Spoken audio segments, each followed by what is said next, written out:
Hi everyone, welcome to central academy. I hope आप लोग अच्छे होंगे। तो आज हम आपके लिए इस वीडियो में लेकर आए हैं एसएसटी के प्रैक्टिस सेट्स, जो आपके बीपीएससी सेकंड फेज के एग्ज़ाम के लिए मोस्ट इम्पॉर्टेंट है।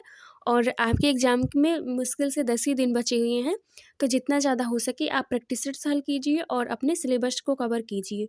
आइए हम देख लेते हैं कि क्वेश्चन क्या है हमारा फर्स्ट क्वेश्चन है कि भारत के किस संविधान संशोधन में संविधान की प्रस्तावना में राष्ट्रीय एकता के साथ अखंडता शब्द जोड़ा गया है। तो हम जानते हैं 42वें संशोधन द्वारा 1976 के तहत जो है जोड़ा गया है इसमें।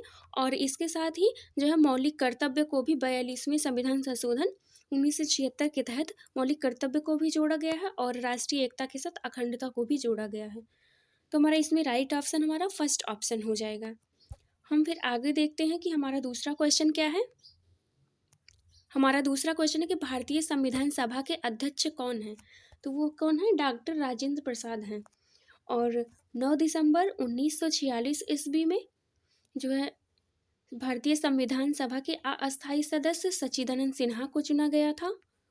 और जबकि जो है 11 दिसंबर 1946 ईस्वी को भारतीय संविधान सभा के वो अस्थायी सदस्य जो है डॉक्टर राजेंद्र प्रसाद को चुना गया। तो हमारा इसमें राइट ऑप्शन हमारा होगा B option, doctor Rajendra Prasad, जो कि भारतीय संविधान सभा के अस्थायी सदस्य हैं और फिर ये सभा के अध्यक्ष भी हैं। तो हमारा इसमें राइट ऑप्शन जो है बी ऑप्शन हो जाएगा, डॉक्टर राजेंद्र प्रसाद। फिर हम आगे देखते हैं क्वेश्चन क्या है हमारा तीसरा क्वेश्चन है कि भारतीय संविधान की प्रस्तावना में समाजवाद तथा धर्मनिरपेक्ष शब्द जोड़ा गया है। ये समाजवाद तथा धर्मनिरपेक्ष की बात किया है और आगे जो है इसी में राष्ट्रीय एकता के साथ अखंडता की भी बात किया था आगे। तो इसमें जो है वो भी जो है 42वें संविधान संशोधन 1976 के द्वारा ही जोड़ा गया था। समाजवाद तथा धर्मनिरपेक्ष, जिसे हम पंथ निरपेक्ष भी कहते हैं, जोड़ा गया था। तो हमारा इसमें राइट ऑप्शन ए ऑप्शन हो जाएगा। फिर आगे देखते हैं क्वेश्चन कि संविधान में न्यायिक पुनर्विलोकन का सिद्धांत ग्रहण किया गया है। कहाँ से ग्रहण किया गया? तो यूएसए के संविधान से ग्रहण किया गया है न्यायिक पुनर्विलोकन का सिद्धांत। और इसी के तहत जो है इसी के जो है संविधान के द्वारा, मतलब कि यूएसए के संविधान के द्वारा ही मौलिक कर्तव्यों की भी लिया गया है उसी से। फिर हम आगे देखते हैं क्वेश्चन कि संविधान राज्य के कार्य तथा नागरिकों के अधिकार निश्चित करता है। यह कथन किसका है? तो यह कथन गौटिल का है। हमारा राइट ऑप्शन इसमें जो है सी ऑप्शन हो जाएगा। आगे देखते हैं क्वेश्चन क्या है। लिखित तथा अलिखित संविधानों में भेद मात्रा का है, गुण का नहीं। यह कथन किस विचारक का है? तो यह कथन किसका है हमें पता है। फर्स्ट ऑप्शन अरस्तु, दूसरा गवर्नर, तीसरा है एस मिल का और चौथा है लास्की का। तो इसमें गवर्नर हमारा राइट ऑप्शन होगा। आगे देखते हैं क्वेश्चन सातवां है कि निम्नलिखित में से अध्यक्षात्मक सरकार किस देश में है। अध्यक्षात्मक सरकार किस देश में है? तो वो जो है यूएसए या फिर हम कहते हैं कि अमेरिका में है या संयुक्त राज्य अमेरिका में, ये भारत में नहीं है। आगे देखते हैं कैसा क्वेश्चन आठवां है कि निम्नलिखित में से संघीय शासन की क्या विशेषता है। संघीय शासन की क्या विशेषता? फर्स्ट ऑप्शन आलिखित संविधान, दूसरा इकहरी नागरिकता और तीसरा एक सदस्यीय विधायिका और फिर डी ऑप्शन है केंद्र तथा इकाई के बीच शक्तियों का विभाजन। तो हमारा डी ऑप्शन राइट ऑप्शन होगा, जो है केंद्र तथा इकाई के बीच शक्तियों का विभाजन, यही हमारा राइट ऑप्शन होगा। फिर हम आगे क्वेश्चन देखते हैं कौन सा है। हमारा आगे नवा क्वेश्चन है, भारत में कौन सी शासन प्रणाली है। भारत में कौन सी शासन प्रणाली है? संघात्मक है, एकात्मक है, या फिर जो है तीसरा ऑप्शन है संघात्मक होते हुए भी एकात्मक, या फिर उपरोक्त में से कोई नहीं। तो हमें पता है भारत में जो है कौन सी शासन प्रणाली है, तो संसदीय है। तो इनमें कोई भी नहीं है, मतलब कि उपरोक्त में से कोई नहीं। तो हमारा जो है डी ऑप्शन राइट ऑप्शन होगा जो है। फिर देखते हैं आगे हमारा क्वेश्चन क्या है। आगे क्वेश्चन है कि निम्नलिखित में से कौन सा विद्वान निश्चित भूभाग को राज्य का अनिवार्य तत्व नहीं मानता है। तो हमारा इसमें डी ऑप्शन राइट ऑप्शन होगा, सीले ये जो है अनिवार्य तत्व नहीं मानते हैं। तो हमारा इसमें राइट ऑप्शन डी हो जाएगा। फिर आगे देखते हैं क्वेश्चन क्या है कि द्विसदनात्मक व्यवस्था वाला देश कौन सा है। तो हमें पता है ये हमारा भारत है, जो है द्विसदनात्मक व्यवस्था वाला देश हमारा भारत है जो है, और इसमें एक लोकसभा और दूसरा राज्यसभा है। द्विसदनात्मक व्यवस्था इसी को कहते हैं। फिर हम आगे देखते हैं क्वेश्चन। हमारा 12वां क्वेश्चन है कि राज्य पृथ्वी पर ईश्वर की अवधारणा है। राज्य पृथ्वी पर ईश्वर की अवधारणा है, यह कथन किस विचारक का है? तो ये कथन किस विचारक का है? तो फर्स्ट ऑप्शन है हेगल, दूसरा है लॉक और तीसरा है रूसो और चौथा है हाफ्स। तो हमारा राइट ऑप्शन इसमें कौन सा हो जाएगा? हमारा राइट ऑप्शन फर्स्ट ऑप्शन हो जाएगा, हेगल। आगे क्वेश्चन देखते हैं कि भारत में कौन सी विधि राज्यसभा के चुनाव में प्रयुक्त की जाती है? राज्यसभा के चुनाव की बात कर रहा है तो अप्रत्यक्ष विधि के द्वारा चुनी जाती है, और प्रत्यक्ष विधि के द्वारा जो है वो लोकसभा का चुनाव होता है। तो राइट ऑप्शन हमारा बी होगा। फिर आगे क्वेश्चन है कि जो है सप्तांग सिद्धांत का प्रतिपादन कौन है? क्या है 14वां क्वेश्चन कि सप्तांग सिद्धांत का प्रतिपादक कौन है? हमारा इसमें जो है हम देखते हैं इसमें कौन है। तो हमारा रूसो है, दूसरा मनु है, तीसरा कौटिल्य और चौथा गांधी। तो हमारा जो है सी ऑप्शन सही होगा, कौटिल्य। फिर आगे देखते हैं क्वेश्चन कि संप्रभुता नागरिकों तथा प्रजाजनों के ऊपर सर्वोच्च शक्ति है, इस जिस पर कानून का कोई नियंत्रण ना हो, यह कथन किस विचारक का है? तो हमें पता है ये ऑप्शन जो है किसका विचारक है, तो सी ऑप्शन हमारा राइट ऑप्शन होगा, जॉन बोधा का है। फिर आगे देखते हैं विधि शास्त्र पर व्याख्यान नामक पुस्तक के लेखक का नाम है। विधि शास्त्र पर व्याख्यान नामक पुस्तक की बात कर रहा है, तो हमारा जो है राइट ऑप्शन जॉन ऑस्टिन हो जाएगा। ये ऑप्शन हमारा राइट ऑप्शन है। फिर आगे देखते हैं क्वेश्चन कि एक ग्रामर ऑफ पॉलिटिक्स नामक ग्रंथ के लेखक हैं, कौन है? एक ग्रामर ऑफ पॉलिटिक्स की बात कर रहा है, तो हमारा इसमें राइट ऑप्शन कौन सा हो जाएगा? ए ऑप्शन हो जाएगा, लास्की। फिर आगे देखते हैं क्वेश्चन क्या है कि सर्वप्रथम इंग्लैंड को बनियों का देश किसने कहा था? बनियों के देश की बात करें तो बनियों का देश जो है इंग्लैंड को किसने कहा था सबसे पहले? तो हमारा इसमें राइट ऑप्शन डी ऑप्शन होगा, नेपोलियन ने कहा था। आगे देखते हैं क्वेश्चन क्या है, अमेरिका का राष्ट्रपति अधिकतम कितनी बार राष्ट्रपति बन सकता है? तो हमें पता है ये 2 बार से ज़्यादा जो है राष्ट्रपति नहीं बन सकते हैं। आगे देखते हैं हमारा क्वेश्चन क्या है कि ब्रिटेन का मैग्ना कार्टा कब लागू हुआ था? ब्रिटेन का मैग्ना कार्टा कब लागू हुआ था? तो हमारा इसमें राइट ऑप्शन होगा फर्स्ट ऑप्शन, 1215 ईस्वी में लागू हुआ था। आगे देखते हैं क्वेश्चन क्या है, इनमें से कौन सा निवेश बाजार से संबंधित नहीं है? तो कौन सा निवेश जो है बाजार से संबंधित नहीं है? तो जो है पूंजी देनदारी प्रबंधन, ये जो है निवेश बाजार से संबंधित नहीं है। फिर आगे देखते हैं क्वेश्चन, इनमें से कौन राजकोषीय नीतियों को बनाता है?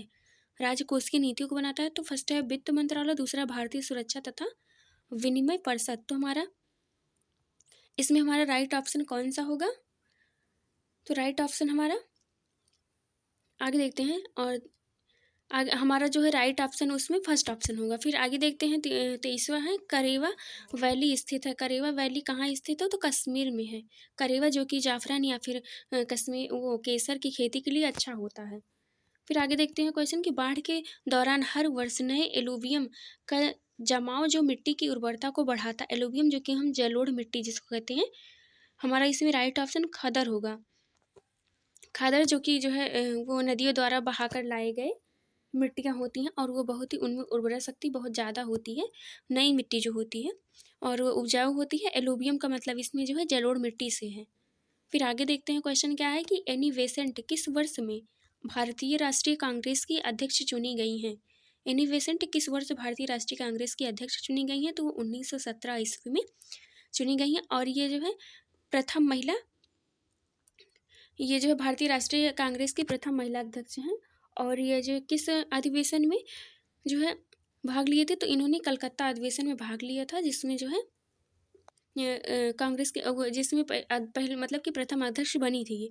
और फिर आगे देखते हैं क्वेश्चन क्या है कि संविधान के किस अनुच्छेद से पता चलता है कि उच्चतम न्यायालय द्वारा पारित कानून सभी न्यायालयों के लिए बाध्यकारी होंगे?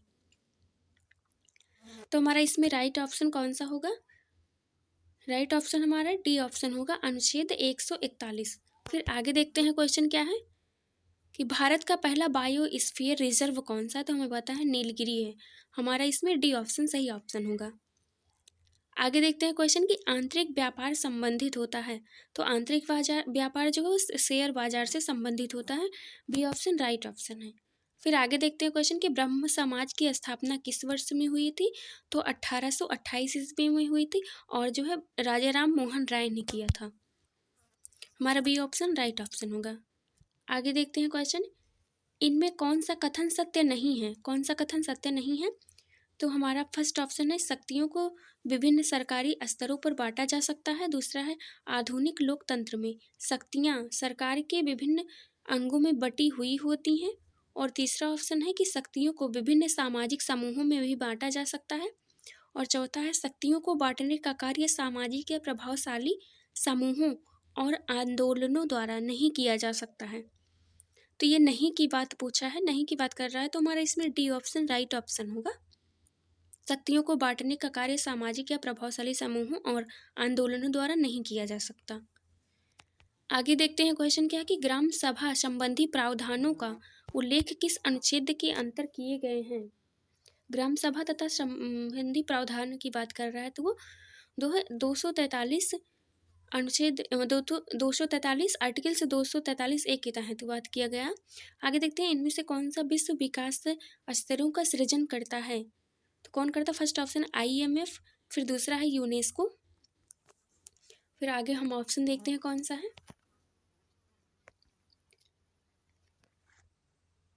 आगे ऑप्शन है विश्व बैंक और फिर है UNDP, तो हमारा राइट ऑप्शन सी ऑप्शन होगा विश्व बैंक। फिर आगे देखते हैं क्वेश्चन कि भारत में छावनी बोर्ड किस धारा के अंतर्गत विनियमित है, तो छावनी बोर्ड जो है किस धारा के अंतर्गत विनियमित है, तो हमारा इसमें राइट ऑप्शन कौन सा हो जाएगा। डी ऑप्शन हमारा राइट ऑप्शन होगा 1924, धारा 1924। फिर आगे देखते हैं क्वेश्चन कि कौन सा अनुच्छेद संसद के सचिवालय से संबंधित है, तो कौन सा अनुच्छेद जो है संबंधित है, तो हमारा जो है 98, मतलब कि डी ऑप्शन हमारा राइट ऑप्शन होगा 98 अनुच्छेद। फिर आगे देखते हैं क्वेश्चन कि भूकंप की तीव्रता का मानक है, मतलब भूकंप की तीव्रता का मानक कौन है, तो हमारा इसमें राइट ऑप्शन डी हो जाएगा रिक्टर स्केल, उसी पर हम मापते हैं पैमाने पर। फिर आगे है लावा के जमने के परिणाम स्वरूप धरती के भीतर बनी गहरी चट्टानों को क्या कहते हैं, तो हम प्लेटोनिक चट्टानें भी कहते हैं इसको, प्लेटोनिक रॉक्स। फिर आगे देखते हैं क्वेश्चन कि किस समिति ने पंचायती राज को एक संवैधानिक स्तर देने का सुझाव दिया, तो हमें जो है बलवंत राव मेहता समिति ने दिया था, तो हमारा राइट ऑप्शन ए ऑप्शन हो जाएगा बलवंत राय मेहता समिति। आगे देखते हैं क्वेश्चन क्या है कि निम्नलिखित में से कौन सा सही नहीं है। केसरी वीजी तिलक, ठीक है ये सही है। अमृत, दूसरा है अमृत बाजार पत्रिका शिशिर कुमार घोष ने, ठीक है ये भी। और फिर सी ऑप्शन देखते हैं कि इंडियन मिरर ML वर्मा, ये हमारा रॉन्ग आंसर है, मतलब कि ऑप्शन है, तो हमारा सी ऑप्शन रॉन्ग है, तो हमारा जो है यही ऑप्शन सही होगा। और फिर जो है जबकि इंडियन मिरर जो है किसने लिखा था, देवेंद्र नाथ ने, फिर हमारा सी ऑप्शन राइट ऑप्शन होगा। आगे देखते हैं क्वेश्चन कि कितने राजनीतिक कार्यकर्ताओं ने भारतीय राष्ट्रीय कांग्रेस की 1885 में स्थापना की, तो हम जानते हैं 72 राजनीतिक कार्यकर्ताओं ने जो है भारतीय राष्ट्रीय कांग्रेस की 1885 में स्थापना की थी। आगे देखते हैं हम क्वेश्चन क्या हमारा क्वेश्चन क्या है, 40वां क्वेश्चन क्या है कि बंगाल का विभाजन डॉट वर्ष में हुआ, तो हम जानते हैं बंगाल का विभाजन 1905 में हुआ, यही हमारा राइट ऑप्शन है। और किसने किया था, लॉर्ड कर्जन ने किया था। आगे देखते हैं हम क्वेश्चन क्या है, सरकार का व्यवस्थित वर्गीकरण सर्वप्रथम प्रस्तुत किया गया था, सरकार का व्यवस्थित वर्गीकरण सर्वप्रथम अरस्तु द्वारा प्रस्तुत किया गया था, बी ऑप्शन राइट ऑप्शन है। आगे देखते हैं क्वेश्चन कि प्रभु सत्ता के एकत्ववादी सिद्धांत का प्रतिपादन निम्नलिखित में से किसने किया, इसमें हमारा राइट ऑप्शन ए हो जाएगा, ऑस्टिन ने किया था। फिर आगे देखते हैं हमारा क्वेश्चन क्या है, राष्ट्रपति के चुनाव में निम्न में से कौन भाग नहीं लेता है, राष्ट्रपति के चुनाव में कौन भाग नहीं लेता है, हमारा इसमें जो है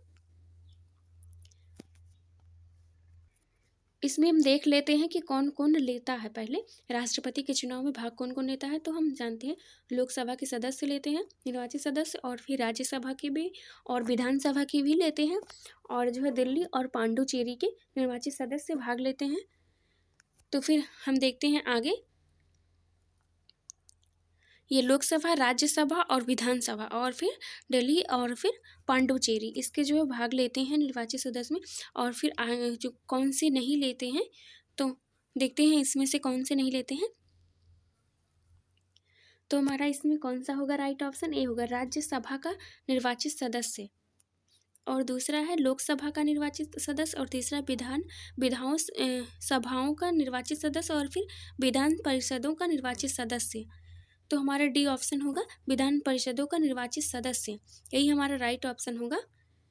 फिर आगे देखते हैं, क्वेश्चन है कौन सा है कि प्रन्यास सिद्धांत का प्रतिपादन किसके द्वारा किया गया? प्रन्यास सिद्धांत का प्रतिपादन महात्मा गांधी के द्वारा किया गया है। फिर आगे देखते हैं क्वेश्चन कि समाजवाद शब्द का प्रयोग सर्वप्रथम निम्नलिखित में से किसके द्वारा किया गया है? समाजवाद शब्द किसके द्वारा प्रयोग किया गया है? तो हमारे रॉबर्ट ओवन के द्वारा प्रयोग किया गया है। बी ऑप्शन राइट ऑप्शन होगा। आगे देखते हैं क्वेश्चन कि राजनीतिक प्रतिनिधित्व सुनिश्चित किया गया है।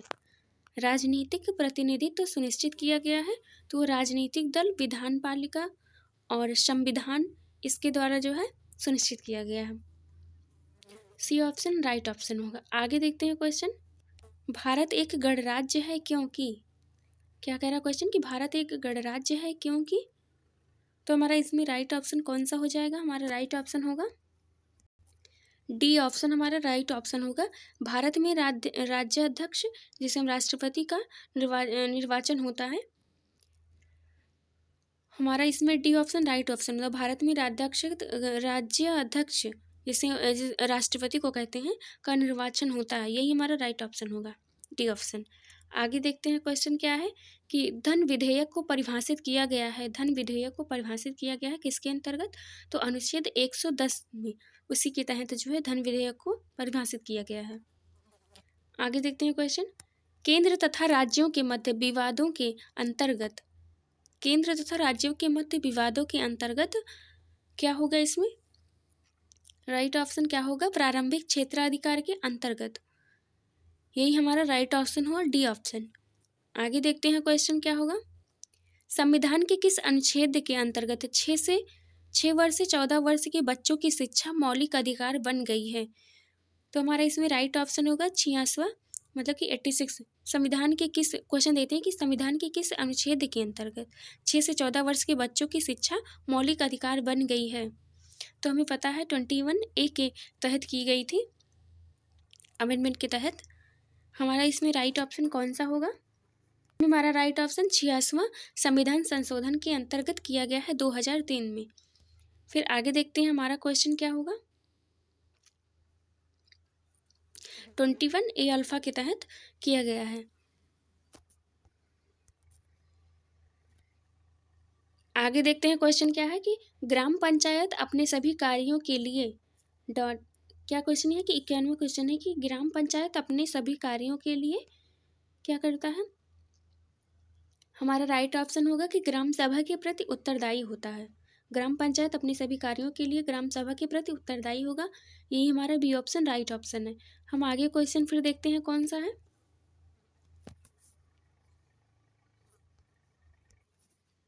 आगे हमारा क्वेश्चन है कि एक राज्य जो अपने नागरिकों को अधिकतम सामाजिक सुविधाएं प्रदान करे कहलाता है, क्या कहलाता है? वो कल्याणकारी राज्य कहलाता है। हमारा सी ऑप्शन राइट ऑप्शन होगा।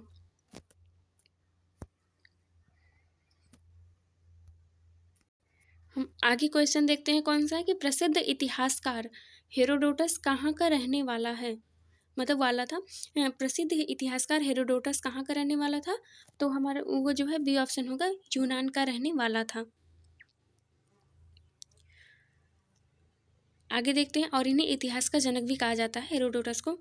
आगे देखते हैं क्वेश्चन क्या है कि कांगो प्रजातांत्रिक गणतंत्र का प्रारंभिक नाम था, क्या था? जायरे था। कांगो प्रजातांत्रिक गणतंत्र का प्रारंभिक नाम था जायरे। हमारा जो है डी ऑप्शन राइट ऑप्शन होगा। फिर हम आगे क्वेश्चन देखते हैं हमारा। सूडान एक ऐसा देश है जो विश्व के लिए बहुत बड़ी चिंता का विषय है क्यों? सूडान एक ऐसा देश है जो विश्व के लिए बहुत बड़ी चिंता का विषय है क्यों? क्योंकि जाति संघर्ष जैसे कार्य बहुत बड़े पैमाने पर किए गए हैं। जाति संघर्ष जैसे कार्य बहुत बड़े पैमाने पर किए गए हैं। हमारा ए ऑप्शन राइट ऑप्शन होगा।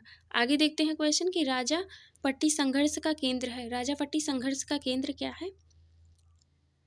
हमारा जो है हमारा फर्स्ट ऑप्शन राइट ऑप्शन है, पश्चिम एशिया में। फिर आगे हम देखते हैं हमारा क्वेश्चन क्या है।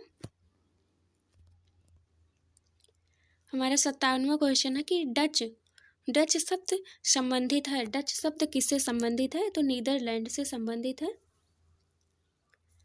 फिर आगे देखते हैं क्वेश्चन क्या है कि वायसराय की संधि ने समाप्त किया था। वायसराय की संधि ने प्रथम विश्व युद्ध को समाप्त किया था, या फिर द्वितीय विश्व युद्ध को समाप्त किया था, या फिर रूस जापान युद्ध को समाप्त किया था, या फिर फ्रांसीसी क्रांति को जो है समाप्त किया था। तो हमारा इसमें राइट ऑप्शन कौन सा हो जाएगा? और जो है वर्साई की जो संधि थी वो जो है जर्मनी के साथ संधि की गई थी। और फिर हमारा इसमें फर्स्ट ऑप्शन कौन सा ऑप्शन होगा? राइट ऑप्शन हमारा ए ऑप्शन होगा। प्रथम विश्व के युद्ध के समय वर्साई की संधि ने समाप्त किया था किसे? प्रथम विश्व युद्ध को समाप्त किया था। आगे देखते हैं क्वेश्चन क्या है। हमारा क्वेश्चन, अफीम युद्ध किन दो देशों के बीच लड़ा गया था? अफीम युद्ध किन दो देशों के बीच लड़ा गया था? और ये बीपीएससी एग्जाम में पूछे गए क्वेश्चन है। तो हमारा इसमें राइट ऑप्शन होगा चीन ब्रिटेन के बीच लड़े गए थे। आगे देखते हैं क्वेश्चन क्या है कि विश्व का सबसे प्राचीन राजतंत्र कौन सा देश है? तो हमारा राइट ऑप्शन होगा बी होगा जापान। आगे देखते हैं क्वेश्चन क्या है कि यूर्त निम्न में से किस प्रजाति का घर होता है? तो हमारा इसमें राइट ऑप्शन कौन सा होगा? बुशमैन का। आगे देखते हैं हमारा क्वेश्चन कौन सा है। आगे क्वेश्चन है कि हुटलेसी ने बृहद स्तर पर विश्व को कितने कृषि क्षेत्रों में विभाजित किया है? हुटलेसी ने बृहद स्तर पर विश्व को कितने कृषि क्षेत्रों में विभाजित किया है? तो वो 13 क्षेत्रों में। हमारा राइट ऑप्शन सी होगा उसमें।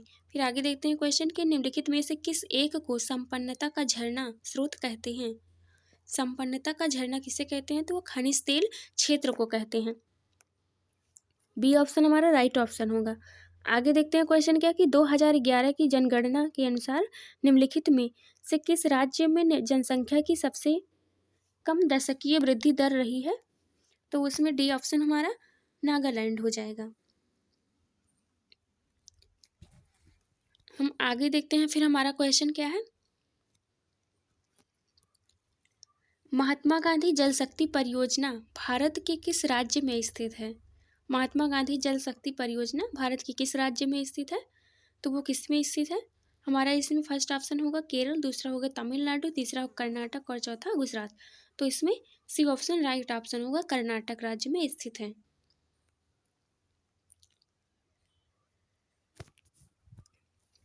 आगे देखते हैं हमारा क्वेश्चन क्या है कि मौर्य काल में समहर्ता का अर्थ होता है। मौर्य काल में समहर्ता का क्या अर्थ है? समहर्ता का अर्थ होता है आकलन और संग्रहण का प्रभारी अधिकारी। सी ऑप्शन हमारा राइट ऑप्शन होगा इसमें। आगे देखते हैं क्वेश्चन क्या है कि ह्वेनसांग का भारत यात्रा का क्या उद्देश्य है? मतलब कि ह्वेनसांग भारत में जो यात्रा कर रहा था वो किस उद्देश्य से कर रहा था? कि वो है बुद्ध से संबंधित स्थलों पर जाना, यही उसका जो है मुख्य उद्देश्य था। तो हमारा इसमें राइट ऑप्शन होगा बी ऑप्शन। आगे देखते हैं क्वेश्चन, अमरावती का महास्तूप मूल रूप से किस काल में स्थापित हुआ है? अमरावती का महास्तूप मूल रूप से किस काल में स्थापित हुआ है? तो वो सातवाहन के काल में स्थापित हुआ। तो हमारा इसमें सी ऑप्शन राइट ऑप्शन होगा। आगे देखते हैं क्वेश्चन क्या है। दिल्ली सल्तनत में बरीद ए मुमालिक अधिकारी था। तो कौन था? गुप्तचर विभाग का प्रमुख। दिल्ली सल्तनत में बरीद ए मुमालिक अधिकारी था। तो वो सी ऑप्शन राइट ऑप्शन होगा, गुप्तचर विभाग का प्रमुख। आगे देखते हैं क्वेश्चन क्या है। निम्नलिखित चोल शासकों में किस एक ने संपूर्ण सिलोन सिंघल जिसे हम कहते हैं को विजित किया था? सिलोन को विजित किया था किन चोल शासकों ने? तो इसमें हमारा राइट ऑप्शन कौन सा हो जाएगा? तो हमारा राइट ऑप्शन इसमें कौन सा हो जाएगा? तो राइट ऑप्शन है इसमें हमारा ए हो जाएगा, राजेंद्र प्रथम। फिर आगे देखते हैं क्वेश्चन क्या है। इसमें हमारा फर्स्ट ऑप्शन होगा राइट ऑप्शन, राजेंद्र प्रथम। राजेंद्र प्रथम हमारा फर्स्ट ऑप्शन राइट ऑप्शन है। आगे हम देखते हैं हमारा क्वेश्चन क्या है। क्वेश्चन है कि धन स्वयं एक लक्ष्मी नहीं, सॉरी गलत पढ़ दिया मैंने। धन स्वयं एक लक्ष्य नहीं है, यह लक्ष्य का एक माध्यम है और एकमात्र लक्ष्य मानव कल्याण है। यह कथन किसका है? तो मार्शल का है यह कथन। आगे देखते हैं क्वेश्चन क्या है। भेदात्मक एकाधिकार बाजार में कीमत विभेद निर्भर करता है। तो भेदात्मक जो है, भेदात्मक एकाधिकार बाजार में कीमत विभेद निर्भर करता है। तो किस पर? मांग की लोच पर। जो है हमारे बी ऑप्शन राइट ऑप्शन होगा, मांग की लोच पर। हम आगे क्वेश्चन देखते हैं। आगे क्वेश्चन क्या है कि यदि निवल पुनरुत्पादनीय दर 1 से कम हो तो क्या होगा? जनसंख्या में कमी होगी कि वृद्धि होगी, या फिर जनसंख्या अपरिवर्तित रहेगी, या फिर उपयुक्त में से कोई नहीं। तो हमारा उसमें फर्स्ट ऑप्शन राइट ऑप्शन होगा। आगे देखते हैं क्वेश्चन, कर भार के प्रसरण सिद्धांत में किस अर्थशास्त्री का महत्वपूर्ण स्थान है? तो हमारा इसमें राइट ऑप्शन कौन सा हो जाएगा? फर्स्ट ऑप्शन है रिकार्डो, दूसरा रॉबिन्सन, तीसरा वेगू, चौथा है कनार्ड। फिर हमारा डी ऑप्शन राइट ऑप्शन होगा, कनार्ड। आगे देखते हैं क्वेश्चन की 75वां क्वेश्चन है कि निम्नलिखित में से कौन सी विशेषता स्फीति से संबंधित नहीं है? ये स्फीति की बात कर रहा है, से संबंधित नहीं है। तो जो है हमारा इसमें राइट ऑप्शन कौन सा होगा? हमारा इसमें जो है फर्स्ट ऑप्शन है कीमत असर में वृद्धि, और दूसरा है मुद्रा के मूल्य में वृद्धि होती है, और तीसरा है मौद्रिक आय में वृद्धि होती है, चौथा है उपलब्ध पूर्ति में मांग अधिक होती है। तो हमारा इसमें राइट ऑप्शन कौन सा होगा? देखते हैं कौन सा होगा राइट ऑप्शन। तो हमारा ए ऑप्शन राइट ऑप्शन है। और आगे क्वेश्चन कौन सा है हमारा? आगे है कि किसने कहा है राज्य की उत्पत्ति जीवन के लिए हुई है और उसका अस्तित्व सदजीवन के लिए बना हुआ है। किसने कहा है? किसका कथन है ये? तो ये है अरस्तु का कथन है। आगे देखते हैं क्वेश्चन की प्रभुसत्ता के कानूनी सिद्धांत के प्रतिपादन का श्रेय दिया जाता है, किसे दिया जाता है? तो हमारा इसमें राइट ऑप्शन कौन सा होगा? राइट ऑप्शन होगा हमारा ऑस्टिन को, मतलब कि डी ऑप्शन हमारा राइट ऑप्शन है। फिर आगे क्वेश्चन देखते हैं, किसका मत है कि मनुष्य को स्वतंत्र होने के लिए बाध्य किया जा सकता है? मनुष्य को स्वतंत्र होने के लिए बाध्य किया जा सकता है। इसमें हमारा राइट ऑप्शन कौन सा होगा? तो राइट ऑप्शन होगा रूसो, डी ऑप्शन हमारा राइट ऑप्शन होगा। हम आगे क्वेश्चन देखते हैं, भारत में रह रहा एक ब्रिटिश नागरिक किस अधिकार का दावा नहीं कर सकता? किस अधिकार का दावा नहीं कर सकता वो?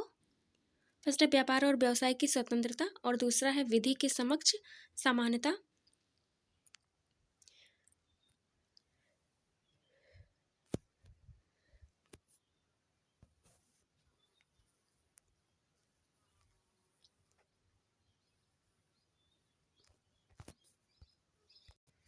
तो इसमें हमारा राइट ऑप्शन होगा, फर्स्ट ऑप्शन हमारा राइट ऑप्शन होगा। फिर हम आगे क्वेश्चन देखते हैं क्या है हमारा। हम आगे क्वेश्चन देखते हैं। हमारा आगे क्वेश्चन क्या है कि निम्नलिखित में से कौन सी संसद की सबसे बड़ी समिति है? संसद की सबसे बड़ी समिति कौन सी है? लोक लेखा समिति, और दूसरा है प्राक्कलन समिति, और तीसरा लोक उपक्रम समिति, और चौथा है याचिका समिति। तो जो है बी ऑप्शन हमारा राइट ऑप्शन है कि प्राक्कलन समिति, प्राक्कलन समिति जो है सबसे बड़ी समिति है। यही हमारा राइट ऑप्शन होगा। तो आज की वीडियो में हमने 80 क्वेश्चन करवाए हैं। फिर अगली वीडियो में हम दूसरे एसएसटी के प्रैक्टिस सेट्स देखेंगे। और अगर वीडियो पसंद आया हो तो वीडियो को लाइक कर दीजिए, और अगर चैनल पर नए आए हो तो आप चैनल को सब्सक्राइब कर लीजिए जो है, और बेल आइकन को प्रेस कर लीजिए, जिससे जो है हमारी जो है नोटिफिकेशन आपको हमारा वीडियो आप तक सबसे पहले पहुँचे। धन्यवाद।